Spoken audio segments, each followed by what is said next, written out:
Future Generations Schools, where future begins.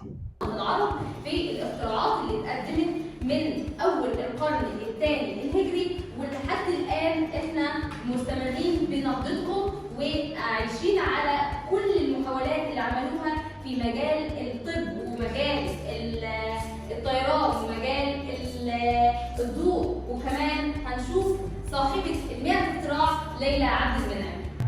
بدأ العرب نهضتهم في القرن الثاني الهجري في مجالات كتير زي الفلك والكيمياء والفيزياء وغيرهم من كثير من المجالات. هنبدأ دلوقتي مع أول اختراع وأول محاولة في الطيران وكانت على يد عباس بن فرناس. أول شخص حاول يبني كان الأول جاب قماش وعمل إلى أن اهتدى إلى هذا الشكل.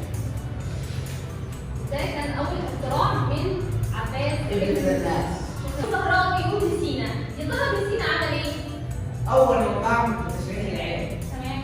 أول من اخترع الحق تحت الجلود بالإبر، وده شكل الإبر الحديد. طيب ودلوقتي العرب اخترعوا كمان البوصلة علشان تعدد الرحلات البحرية في المحيط الهندي وكمان البحر المتوسط وانعدام الرؤية. كانت البوصلة اللي اهتدوا بيها في إرشادهم للاتجاهات. يا ترى إيه شكل البوصلة اللي كانت قديمة؟ شكل البوصلة كان إبرة على مغناطيس مية. ده كان بداية مع طيب حصل اختراع للبوصلة بشكل أحدث من كده؟ ابن ماجد اخترع البوصلة بإبرة ومغناطيس بدون ماء. وكان عبقرة القرن العاشر في البصرة واللي نزل مصر وعاش فيها كان أبو الحسن الميلاني. هو من أشهر عباقرة العرب واخترع خزانة ذات الثقب وأبحاث النجوم. ودي نظرية تبع العالم أبو الحسن الميلاني.